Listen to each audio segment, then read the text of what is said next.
Hello student. कक्षा 11 के आज के वीडियो में अपने सार्थक अंकों को पूर्णांकित करना और गणितीय संक्रियाओं में पूर्णांकन और सार्थक अंकों का उपयोग कैसे करते हैं इसका अध्ययन करेंगे। अगर अपने कोई संख्या लिखते हैं, जैसे ये ले लेंगे x बराबर 3518, तो ये दो तरह के अंकों से मिलकर बनी हुई है। एक तो विश्वसनीय आते हैं और दूसरे अनिश्चित। ये 8 है अनिश्चित और ये विश्वसनीय। कारण इस संख्या के अंदर सबसे पहले जो परिवर्तन होगा वो 8 में होगा, बाद में इन संख्याओं में होगा। इन विश्वसनीय अंकों और अनिश्चित अंकों से मिलके जो अंक या संख्या अपनी बनती है उसे अपने सार्थक अंक कहते हैं। भाषा लिखते तो ये लिखते हैं विश्वसनीय अंक तथा प्रथम अनिश्चित अंक। ये प्रथम अनिश्चित अंक था, ये विश्वसनीय अंक थे 3 अपने, वो संख्या के सार्थक अंक कहते हैं। अब कोई संख्या अपने को दी हुई उसमें सार्थक अंक है या नहीं है, इस चीज का पता करने के लिए कुछ नियम है। उन नियमों के आधार पर अपने सार्थक अंक लिखते हैं कि कितने लिखे जाएंगे। जैसे पहला नियम है कि सभी अशून्य अंक सार्थक अंक होते हैं। जैसे पहला है सभी अशून्य अंक सार्थक अंक होते हैं। कहने का मतलब वो संख्या जिसमें कोई जीरो नहीं आ रहा। जैसे x बराबर 3718 लिख दिया, इसमें कोई भी जीरो नहीं है। इसके अंदर जो सार्थक अंक है वो 4 है। मैं ये लिख देता हूँ x बराबर 117, तो इसके अंदर अगर सार्थक अंक लें अपने तो 3 है। तो जिस संख्या में जीरो नहीं है, एक भी जीरो नहीं है अपने, उसके सारे अंक अपने पास क्या होंगे, सार्थक अंक होंगे। तो ऐसा हो जाए कि जो जीरो है वो दो अंकों के बीच में आ जाए। जैसे ये है, यहाँ वाले दोनों 0, 3 और 8 के बीच में, ये 2 और 1 के बीच में है, इनको गिना जाएगा। दूसरा नियम ये होता है कि दो अशून्य अंकों के मध्य आने वाले शून्य सार्थक अंक होते हैं। तो इसमें टोटल अंक गिने तो 1, 2, 3, 4, 5 है, तो 5 सार्थक। इसके अंदर 4 सार्थक अंक है। तो तीसरा नियम है दशमलव रहित संख्या के अंत में आने वाले शून्य सार्थक अंक नहीं होते। जैसे मैं ये लिख देता हूँ x बराबर 2100, इसमें दशमलव नहीं है, x बराबर 100 लिख देता हूँ। इसमें ये लास्ट में आने वाले जीरो, इन्हें ट्रेलिंग जीरो बोलते हैं, या अंत में आने वाले जो शून्य है ये सार्थक अंक नहीं होंगे। इसमें 2 सार्थक अंक है और इसके अंदर 1 सार्थक अंक है। तो यहाँ 2 और यहाँ 1 है अपने। अब अपने बात, इसमें जो नियम पढ़े इनमें किसी में भी दशमलव नहीं था। अब अपने ऐसी संख्या लेते हैं जिसमें दशमलव हो। जैसे यदि संख्या 1 से छोटी हो तो दशमलव के दाईं ओर तथा प्रथम अशून्य अंक के बाईं ओर के शून्य सार्थक अंक नहीं होते। x का मान अपने लिख दिया 0.0458। तो ये दशमलव है, इधर तो है दाईं ओर, ये पहला अंक है, इधर देखते हैं तो ये बाईं ओर है। तो दशमलव और अंक के बीच में अगर कोई जीरो आ रहा है और संख्या 1 से छोटी है तो वो जीरो नहीं गिना जाएगा। यदि संख्या 1 से छोटी हो तो दशमलव के दाईं ओर और प्रथम अशून्य अंक के बाईं ओर के शून्य सार्थक अंक नहीं होते, तो इसे अपने नहीं गिनना। इसमें कितने अंक बच गए अपने पास, 3। ऐसे अगर लिख देता हूँ x बराबर 0.003178, तो ये दोनों जीरो नहीं गिने जाएंगे, तब अपने पास 4 हो जाएंगे। अगर इसको मैं ऐसे लिख देता 1.003178, अब ये दोनों गिने जाएंगे। कारण इसमें ये नियम लग जाएगा, दो अशून्य अंकों के मध्य आने वाला शून्य सार्थक अंक होते हैं। यहाँ नहीं गिने जा रहे, 1 से छोटा था, अब 1 से बड़ा हो गया, ये गिने जाएंगे। टोटल इसके अंदर सार्थक अंक लेंगे तो 7 हो जाएंगे। फिर अपने 5वां नियम है दशमलव युक्त संख्या के अंत में आने वाले शून्य सार्थक अंक होते हैं। जैसे यहाँ तो दशमलव था नहीं और अंत में शून्य अपने गिने नहीं। अगर संख्या के अंदर दशमलव है, जैसे ये लिख दें 1.670, दशमलव दिया हुआ है, तो ये वाला अंक गिना जाएगा। टोटल इसके अंदर 4 सार्थक अंक है। यहाँ पे ये लिख दें 0.0341010, ये लिख देते। ये वाला जीरो नहीं गिना जाएगा, कारण ये दशमलव और 3 के बीच में आया हुआ है, संख्या 1 से छोटी है। ये वाला इन दोनों के बीच में आ रहा है, 4 और 1 ये गिना जाएगा। ये अंत में आ रहा है, ये भी गिना जाएगा। तो टोटल इसमें 5 सार्थक अंक है। तो दशमलव लगा हुआ है, तो दशमलव वाली संख्या के अंत में आने वाले जो जीरो हैं वो सार्थक अंक होते हैं। फिर 10 की घातों को सार्थक अंक नहीं मानते इसमें।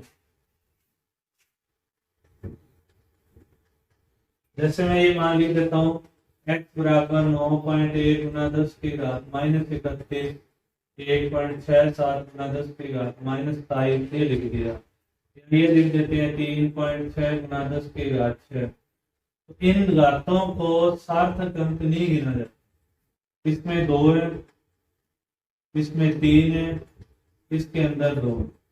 10 की घातों को सार्थक अंक नहीं मानते और मात्रक पद्धति बदलने पर सार्थक अंक अपरिवर्तित रहते हैं। जैसे हमने ये लिख दिया 3 किलोग्राम 3000 ग्राम, मात्रक पद्धति को बदल दिया आपने। ये एमकेएस पद्धति थी, सीडीएस है, इसमें भी एक सार्थक अंक और इसमें भी एक सार्थक अंक है। अगर ये लिख दिए 1.67 मीटर 167 सेंटीमीटर, इसके अंदर भी 3 सार्थक अंक है। तो ये अपने सार्थक अंकों के नियम से सारे ऐसे सार्थक अंक होते हैं।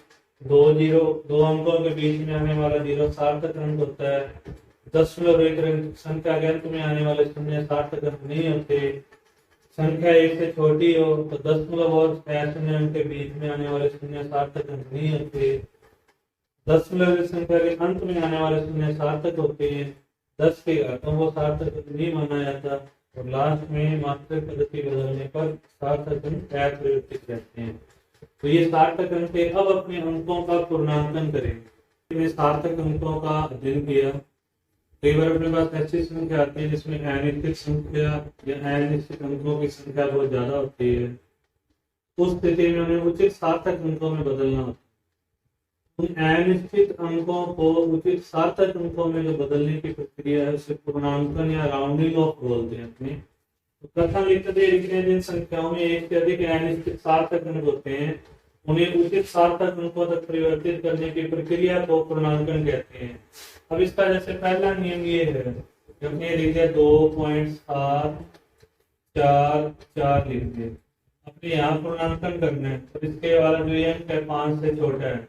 यदि पूर्णांकित किया जाने वाला अंक 5 से कम है तो इससे पूर्ववर्ती जो अंक है वो अपरिवर्तित रहता है। यहाँ 5 से छोटी संख्या तो इसमें कोई बदलाव नहीं आएगा, इसको 2.74 लिखेंगे। इसी प्रकार अगर अपने पास है 1.63, अब ये 3 5 से छोटा है तो अगला जो पूर्ववर्ती अंक है ये अपरिवर्तित रहेगा, इसे अपने 1.6 लिख देंगे। अगर अंक 5 से छोटा है तो पहले वाले अंक को अपरिवर्तित रखते हैं। अगर अंक 5 से बड़ा है फिर पहले वाले अंक में 1 जोड़ते हैं। यदि पूर्णांकित किया जाने वाला अंक 5 से अधिक हो तो पूर्ववर्ती अंक में 1 जोड़ देते हैं। जैसे ये हो जाएगा अपने पास 1.67। अब ये 7 है जो 5 से बड़ा है, 6 के अंदर 1 जुड़ेगा तो 1.7 हो जाएगा। यहाँ पे कह सकते हैं 2.468। अब 8 5 से बड़ा है तो पूर्ववर्ती अंक 6 इसमें 1 जुड़ जाएगा तो 2.4। ये तो दो नियम तो होते जब अंक 5 से छोटा या 5 से बड़ा हो। अब अगर अंक 5 है और 5 के बाद 0 है, इसके अंदर दो स्थितियां हैं। जैसे अपने एक ये लिख दें 2.350, एक ये लिख दें 2.450। फिर दिया जाने वाला अंक तो 5 है, 5 के बाद 0 है। इन दोनों संख्याओं में गौर करें, यहाँ विषम संख्या और यहाँ सम है। पूर्णांकित किया जाने वाला अंक 5 है, 5 के बाद 0 हो तो 5 से पूर्व यदि विषम अंक है तो उसमें 1 जोड़ेंगे और 5 से पूर्व अगर सम अंक है तो अपरिवर्तित रहता है। तो यहाँ विषम है तो इसमें 1 जोड़ देंगे तो 2.4 हो जाएगा। ये सम है तो ये अपरिवर्तित रहेगा, ये भी 2.4 होगा। इसमें एक उदाहरण और ले 10.35750। तो 5 के बाद 0 और 5 से पहले विषम है तो 1 जुड़ जाएगा। यहाँ पे ये लिख दें 9.850। 5 के बाद 0 और 5 से पहले सम है तो अपरिवर्तित रहेगा, इसे 9.8 लिखेंगे। तो ये अनिश्चित अंकों को उचित सार्थक अंकों में बदलने की प्रक्रिया है जिसे अपने राउंडिंग ऑफ या पूर्णांकन कहते हैं। अब अपने जोड़ घटाओ गुना भाग उसमें पूर्णांकन का कैसे यूज होगा या सार्थक अंकों का उपयोग कैसे होगा इसका अध्ययन करेंगे। अब अपने कोई आंकिक प्रश्न कर रहे हैं, इसमें संख्याओं का गुना हो रहा है या भाग हो रहा है, जोड़ या घटाव हो रहा है, उस स्थिति के अंदर अपने को ध्यान रखना होता है कि कितने सार्थक अंक होंगे और कैसे पूर्णांकित करना होगा। गुना भाग और जोड़ घटाव के लिए दो नियम हैं, उस नियम के आधार पर उत्तर लिखा जाता है। जैसे अगर अपने दो अंकों का गुना या भाग कर रहे हैं, जैसे संख्याओं के गुना व भाग से प्राप्त परिणाम, मैं 5.74 के अंदर 1.2 का भाग देता हूँ तो 4.78 आता है। अब मेरे यहाँ उत्तर में 3 सार्थक अंक होंगे या 2 होंगे, जैसे यहाँ एक में तो 3 है, एक में 2 है और उत्तर में 3 आ रहे हैं, तो अपने कितने सार्थक अंक होंगे। तो गुना व भाग से प्राप्त परिणाम में केवल उतने ही सार्थक अंक होने चाहिए जितने की सबसे कम सार्थक अंकों वाली मूल संख्या में होते हैं। अब एक संख्या तो अपने 5.74 थी, इसमें तो 3 सार्थक अंक हैं, 1.2 में 2 सार्थक अंक हैं, तो कथन ये कह रहे हैं कि सबसे कम सार्थक अंकों वाली मूल संख्या, तो सबसे कम सार्थक अंकों वाली मूल संख्या अपने पास कितनी है, 1.2 है, इसमें 2 सार्थक अंक हैं, तो उत्तर में भी 2 सार्थक अंक होंगे। अपने को सिर्फ कितने सार्थक अंक रखने। अब पूर्णांकन का नियम लगाएं। अब 8 है जो 5 से बड़ा है, तो अगला जो पूर्ववर्ती अंक है उसके अंदर 1 जोड़ देंगे। अगर अंक 5 से छोटा होता है तो अगला अंक अपरिवर्तित रहता है, और अंक 5 से बड़ा है तो अगले अंक में 1 जोड़ते हैं। यहाँ 1 जोड़ेंगे तो उत्तर अपने पास आ जाएगा 4.8। तो इसमें कितने सार्थक अंक हो गए अपने पास, 2 सार्थक अंक। गुना कर रहे हैं तो भाग करें, जैसे इन दोनों का गुना कर दें, 5.74 गुना 1.2,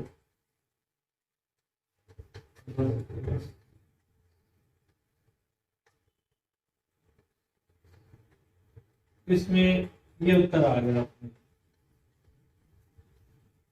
अब इसमें अपने को 2 सार्थक अंक लेने हैं, तो ये 8 5 से बड़ा है तो अगले अंक में 1 जुड़ जाएगा, तो 6.89।